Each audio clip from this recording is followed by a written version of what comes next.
ਸਤਿ ਸ਼੍ਰੀ ਅਕਾਲ। ਤੁਸੀਂ ਵੇਖ ਰਹੇ ਹੋ ਟੀਵੀ ਪੰਜਾਬ ਤੇ ਮੈਂ ਹਾਂ ਤੁਹਾਡੇ ਨਾਲ ਇੰਦਰਪ੍ਰੀਤ ਕੌਰ ਸੰਗੇੜਾ। ਇਸ ਪ੍ਰੋਗਰਾਮ ਵਿੱਚ ਗੱਲਬਾਤ ਕਰਾਂਗੇ ਉਹਨਾਂ ਖਬਰਾਂ ਦੀ ਜਿਹੜੀਆਂ ਅੱਜ ਦਾ ਦਿਨ ਅਮਰੀਕਾ ਤੋਂ ਖਾਸ ਸਾਹਮਣੇ ਆਈਆਂ ਨੇ। ਨਜ਼ਰ ਮਾਰਦੇ ਹਾਂ ਖਬਰਾਂ ਉੱਪਰ। ਡੋਨਾਲਡ ਟਰੰਪ ਦੀਆਂ ਮੁਸ਼ਕਿਲਾਂ ਵਧੀਆਂ ਹੋਈਆਂ ਦਿਖਾਈ ਦੇ ਰਹੀਆਂ ਨੇ। ਫਲੋਰੀਡਾ ਸਥਿਤ ਉਹਨਾਂ ਦੇ ਘਰ ਦੇ ਉੱਪਰ ਛਾਪਾ ਮਾਰਿਆ ਗਿਆ, ਜਿਸ ਤੋਂ ਬਾਅਦ FBI ਦੇ ਹੱਥ ਕੁਝ ਖਾਸ ਚੀਜ਼ਾਂ ਲੱਗੀਆਂ ਨੇ। ਕੁਝ ਅਜਿਹੇ ਦਸਤਾਵੇਜ਼ ਉਹਨਾਂ ਦੇ ਹੱਥ ਲੱਗੇ ਨੇ ਜਿਸ ਵਿੱਚ ਟੌਪ ਸੀਕ੍ਰੇਟ ਲਿਖਿਆ ਹੋਇਆ ਸੀ। ਇਸ ਤੋਂ ਬਾਅਦ ਡੋਨਾਲਡ ਟਰੰਪ ਦਾ ਵੀ ਵੱਡਾ ਬਿਆਨ ਸਾਹਮਣੇ ਆਇਆ। ਅਮਰੀਕਾ ਦੇ ਸਾਬਕਾ ਰਾਸ਼ਟਰਪਤੀ ਟਰੰਪ ਦੀਆਂ ਲਗਾਤਾਰ ਮੁਸ਼ਕਿਲਾਂ ਵਧੀਆਂ ਹੋਈਆਂ ਦਿਖਾਈ ਦੇ ਰਹੀਆਂ ਨੇ। ਉਹਨਾਂ ਦੇ ਘਰ ਤੇ ਛਾਪੇਮਾਰੀ ਕੀਤੀ ਗਈ, ਜਿਸ ਦੌਰਾਨ FBI ਦੇ ਹੱਥ ਕੁਝ ਅਜਿਹੀਆਂ ਚੀਜ਼ਾਂ ਲੱਗੀਆਂ ਨੇ ਜਿਸ ਉੱਪਰ ਟੌਪ ਸੀਕ੍ਰੇਟ ਲਿਖਿਆ ਗਿਆ ਸੀ। ਜੀ ਹਾਂ, FBI ਨੂੰ ਸਾਬਕਾ ਰਾਸ਼ਟਰਪਤੀ ਡੋਨਾਲਡ ਟਰੰਪ ਦੇ ਘਰ ਤੋਂ ਟੌਪ ਸੀਕ੍ਰੇਟ ਦਸਤਾਵੇਜ਼ ਮਿਲੇ ਨੇ, ਜੋ ਕਿ ਟਰੰਪ ਦੇ ਫਲੋਰੀਡਾ ਸਥਿਤ ਘਰ ਵਿੱਚੋਂ ਮਿਲੇ। ਦੱਸੀਏ ਕਿ ਇਸ ਹਫ਼ਤੇ ਟਰੰਪ ਦੇ ਘਰ ਦੇ ਉੱਪਰ ਛਾਪੇਮਾਰੀ ਕੀਤੀ ਗਈ, ਜਿਸ ਤੋਂ ਬਾਅਦ ਟਰੰਪ ਦਾ ਵੀ ਇੱਕ ਵੱਡਾ ਬਿਆਨ ਸਾਹਮਣੇ ਆਇਆ ਸੀ। ਕੋਰਟ ਵੱਲੋਂ ਪ੍ਰਾਪਰਟੀ ਰਿਸਿਪਟ ਨੂੰ ਅਨਸੀਲ ਕੀਤਾ ਗਿਆ, ਜਿਸ ਵਿੱਚ ਕਾਫੀ ਗੱਲਾਂ ਨਿਕਲ ਕੇ ਸਾਹਮਣੇ ਆਈਆਂ ਨੇ। ਇਹ ਜਿਹੜੇ ਰਿਕਾਰਡ FBI ਦੇ ਹੱਥ ਲੱਗੇ ਹਨ, ਇਸ ਦੇ ਵਿੱਚ ਟੌਪ ਸੀਕ੍ਰੇਟ ਲਿਖਿਆ ਹੋਇਆ ਸੀ। ਕੋਰਟ ਵੱਲੋਂ ਅਜੇ ਇਸ ਬਾਰੇ ਬਹੁਤੀ ਡਿਟੇਲ ਸਾਂਝੀ ਨਹੀਂ ਕੀਤੀ ਗਈ, ਪਰ ਸਾਬਕਾ ਰਾਸ਼ਟਰਪਤੀ ਟਰੰਪ ਵੱਲੋਂ ਇੱਕ ਸਟੇਟਮੈਂਟ ਜਾਰੀ ਕੀਤੀ ਗਈ ਹੈ, ਜਿੱਥੇ ਉਹਨਾਂ ਨੇ ਇਹਨਾਂ ਦਸਤਾਵੇਜ਼ਾਂ ਨੂੰ ਲੈ ਕੇ ਟਿੱਪਣੀ ਕੀਤੀ।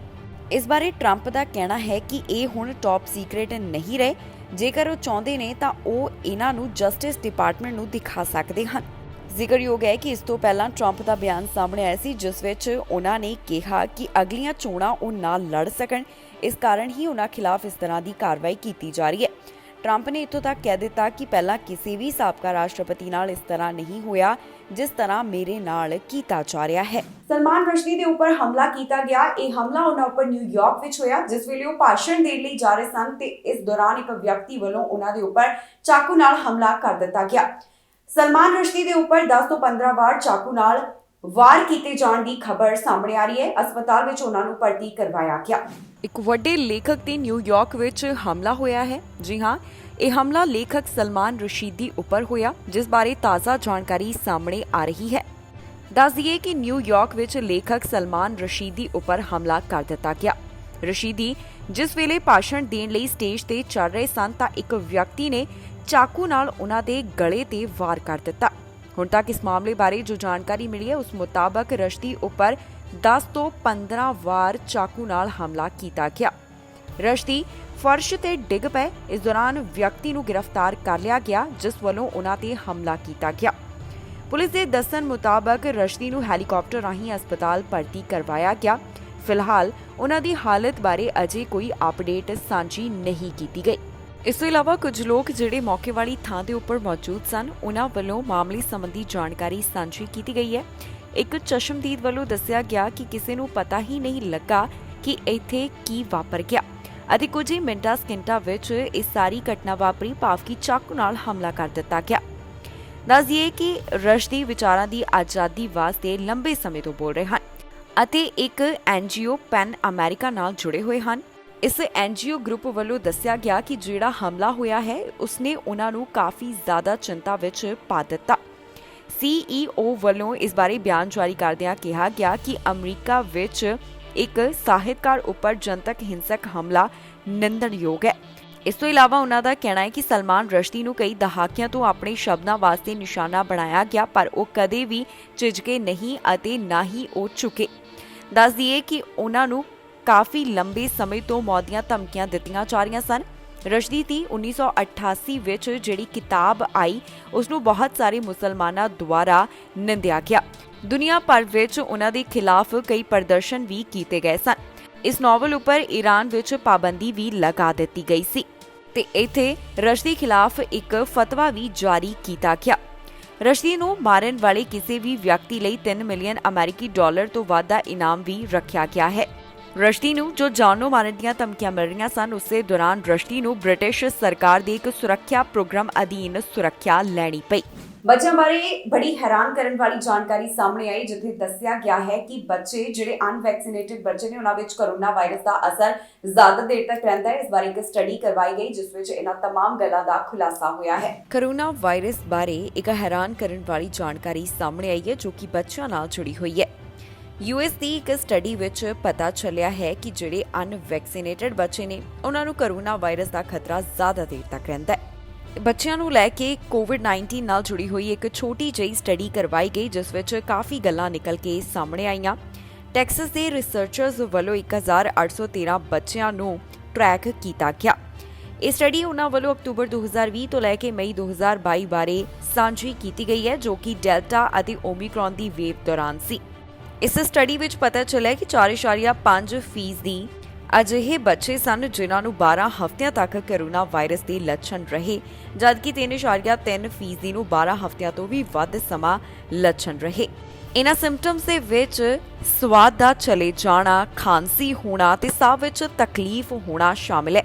ਪਤਾ ਚੱਲਿਆ ਕਿ ਕੋਰੋਨਾ ਵਾਇਰਸ ਕਾਰਨ ਕਾਫੀ ਜ਼ਿਆਦਾ ਬੱਚਿਆਂ ਨੂੰ ਹਸਪਤਾਲ ਵਿੱਚ ਭਰਤੀ ਕਰਵਾਉਣਾ ਪਿਆ ਤੇ ਉਹਨਾਂ ਨੂੰ ਜ਼ਿਆਦਾ ਦੇਰ ਤੱਕ ਕੋਰੋਨਾ ਵਾਇਰਸ ਦੇ ਲੱਛਣ ਵੀ ਰਹੇ ਨੇ, ਜਦਕਿ ਕੁਝ ਨੂੰ ਹਲਕੇ ਲੱਛਣਾਂ ਬਾਰੇ ਵੀ ਜਾਣਕਾਰੀ ਦਿੱਤੀ ਗਈ। ਜ਼ਿਕਰਯੋਗ ਹੈ ਕਿ ਅਮਰੀਕਾ ਵਿੱਚ ਛੋਟੇ ਬੱਚਿਆਂ ਨੂੰ ਵੀ ਕੋਵਿਡ-19 ਵੈਕਸੀਨ ਲਗਾਈ ਜਾ ਰਹੀ ਹੈ, ਜਿਸ ਦੀ ਜਾਣਕਾਰੀ ਲਗਾਤਾਰ ਅਧਿਕਾਰੀਆਂ ਵੱਲੋਂ ਦਿੱਤੀ ਜਾ ਰਹੀ ਹੈ। ਉਹਨਾਂ ਦਾ ਕਹਿਣਾ ਹੈ ਕਿ ਜਿਹੜੇ ਅਨਵੈਕਸੀਨੇਟਡ ਬੱਚੇ ਨੇ ਉਹ ਵੀ ਕੋਰੋਨਾ ਵਾਇਰਸ ਦੇ ਖਿਲਾਫ ਵੈਕਸੀਨ ਜ਼ਰੂਰ ਹਾਸਲ ਕਰਨ ਤਾਂ ਕਿ ਉਹਨਾਂ ਨੂੰ ਇਸ ਵਾਇਰਸ ਦੇ ਖਿਲਾਫ ਸੁਰੱਖਿਆ ਹਾਸਲ ਹੋ ਸਕੇ। ਸੀਡੀਸੀ ਵੱਲੋਂ ਗਾਈਡਲਾਈਨਸ ਵਾਪਸ ਲਈਆਂ ਗਈਆਂ ਨੇ, ਜੋ ਕੋਰੋਨਾ ਪੈਂਡੈਮਿਕ ਦੌਰਾਨ ਸਖਤੀ ਕੀਤੀ ਗਈ ਸੀ, ਜਿਸ ਵਿੱਚ ਮਾਸਕ ਪਾਉਣਾ ਜਾਂ ਫਿਰ ਸੋਸ਼ਲ ਡਿਸਟੈਂਸਿੰਗ ਬਣਾਉਣ ਦੇ ਵਾਸਤੇ ਗੱਲ ਕਹੀ ਜਾ ਰਹੀ ਸੀ। ਇਹ ਰეკਮੈਂਡੇਸ਼ਨ ਹੁਣ ਸੀਡੀਸੀ ਵੱਲੋਂ ਵਾਪਸ ਲਈਆਂ ਜਾ ਰਹੀਆਂ ਨੇ।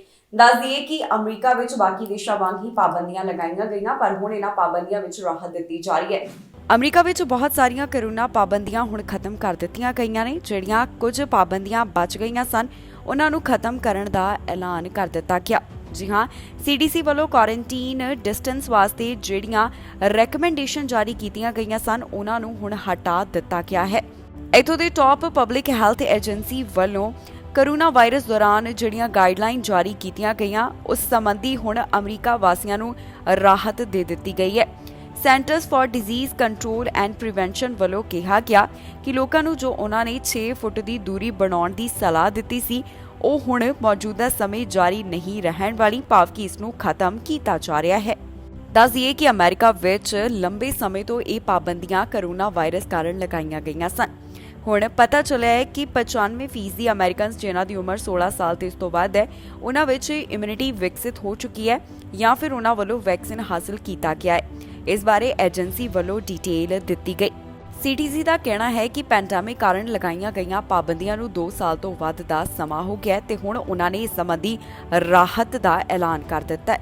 ਸੀਡੀਸੀ ਵੱਲੋਂ ਜਿਹੜੀਆਂ ਵੀ ਰეკਮੈਂਡੇਸ਼ਨ ਦਿੱਤੀਆਂ ਜਾ ਰਹੀਆਂ ਸਨ, ਉਹ ਯੂਐਸ ਵਿੱਚ ਹਰ ਕਿਸੇ ਤੇ ਲਾਗੂ ਹੋਈਆਂ। ਹੁਣ ਦੇਸ਼ ਦੇ ਕਈ ਹਿੱਸਿਆਂ ਵਿੱਚ ਅਗਲੇ ਮਹੀਨੇ ਤੋਂ ਮੁੜ ਸਕੂਲਾਂ ਵਿੱਚ ਕਲਾਸਾਂ ਦੀ ਸ਼ੁਰੂਆਤ ਕੀਤੀ ਜਾ ਰਹੀ ਹੈ। ਇਸ ਤੋਂ ਇਲਾਵਾ ਸੀਡੀਸੀ ਵੱਲੋਂ ਜੋ ਟੈਸਟ ਟੂ ਸਟੇ ਨੂੰ ਲੈ ਕੇ ਜ਼ੋਰ ਦਿੱਤਾ ਜਾ ਰਿਹਾ ਸੀ, ਉਹ ਰეკਮੈਂਡੇਸ਼ਨ ਵੀ ਹਟਾਈ ਜਾ ਰਹੀ ਹੈ। ਮਾਸਕ ਉਹਨਾਂ ਥਾਵਾਂ ਦੇ ਉੱਪਰ ਬਰਕਰਾਰ ਰਹਿਣ ਵਾਲੇ ਨੇ ਜਿੱਥੇ ਕੋਰੋਨਾ ਵਾਇਰਸ ਦਾ ਕਾਫੀ ਜ਼ਿਆਦਾ ਖਤਰਾ ਹੈ। ਬਾਕੀ ਥਾਵਾਂ ਤੇ ਮਾਸਕ ਪਾਉਣਾ ਹੁਣ ਲਾਜ਼ਮੀ ਨਹੀਂ ਹੋਵੇਗਾ।